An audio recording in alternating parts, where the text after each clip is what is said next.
Voice number 13. కాకతీయుల కాలం నాటి పురాతన ఆలయాలపై నిర్లక్ష్యపు నీడ వీడటం లేదు.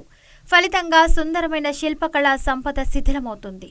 మహబూబాబాద్ జిల్లా తొర్రూరు మండలం మాటేడు గ్రామంలో కాకతీయుల కాలంలో నిర్మించిన శ్రీ రామలింగేశ్వర, శ్రీ వేణుగోపాలస్వామి ఆలయాలకు 60 ఏళ్లుగా మరమ్మతులు లేవు.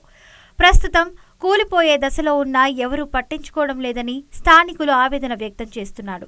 3 ఏళ్ల క్రిందట వానాకాలంలో ఆలయం వద్ద పైకప్పు బండరాయి కింద కూలిపోయిన ప్రమాదకర సంఘటనలు ఉన్నాయి. సుందరమైన శిల్పకళా సంపద కాలగర్భంలో కలిసిపోకుండా తగిన శ్రద్ధ వహించాలని గ్రామస్తులు కోరుతున్నారు.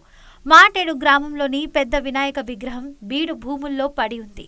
పలు రకాల శిల్పాలు, నంది విగ్రహాలు ముళ్ల పొదల్లో, చెట్ల కింద నిర్లక్ష్యంగా పడి ఉన్నాయి.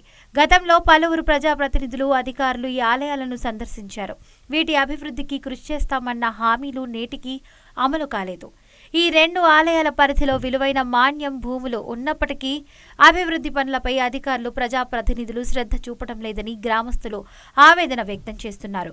శ్రీ వేణుగోపాలస్వామి ఆలయ పరిధిలో 13.08, శ్రీ రామలింగేశ్వర ఆలయం పరిధిలో 11.20 ఎకరాల మాన్యం భూములు ఉన్నాయి.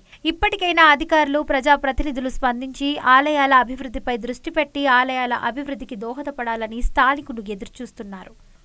14th voice. అడుగులన్నీ ఆ రూట్ల వైపే, భక్తులంతా బుగ్గ జాతర వైపే. బుగ్గ జాతర ఓ మహా ఉత్సవం. కోరిన కోరికలు తీర్చే ఇలవేల్పు, భక్తుల కొంగు బంగారం. నిరంతరం పారే సెలయేటి చెంతన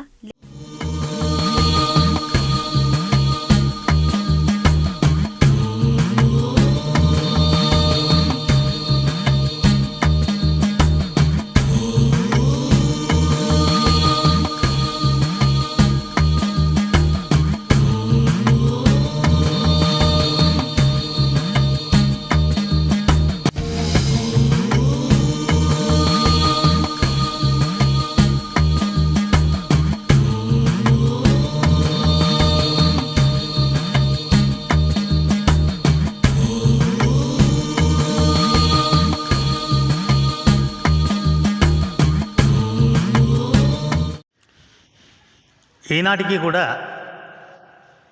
మా యొక్క దేవాలయంలో ఒక ప్రత్యేకత ఏమిటి అంటే, ఇక్కడ ప్రతినిత్యం కూడా నాగరాజు ఈ దేవాలయాల్ని కాపాడుతూ ఉంటాడు. ఇప్పటికీ చాలామంది భక్తులు కూడా కనపడుతూ ఉంటాడు. మా దగ్గర దాదాపుగా అన్ని కార్యక్రమాలు చేస్తాం. శ్రీరామనవమి మొదలుకొని, ఉగాది మొదలుకొని శ్రీరామనవమి కూడా నవరాత్రి ఉత్సవాలను ఇక్కడ బ్రహ్మాండంగా జరుపుకోవడం అనేది ఆనవాయితీగా వస్తుంది.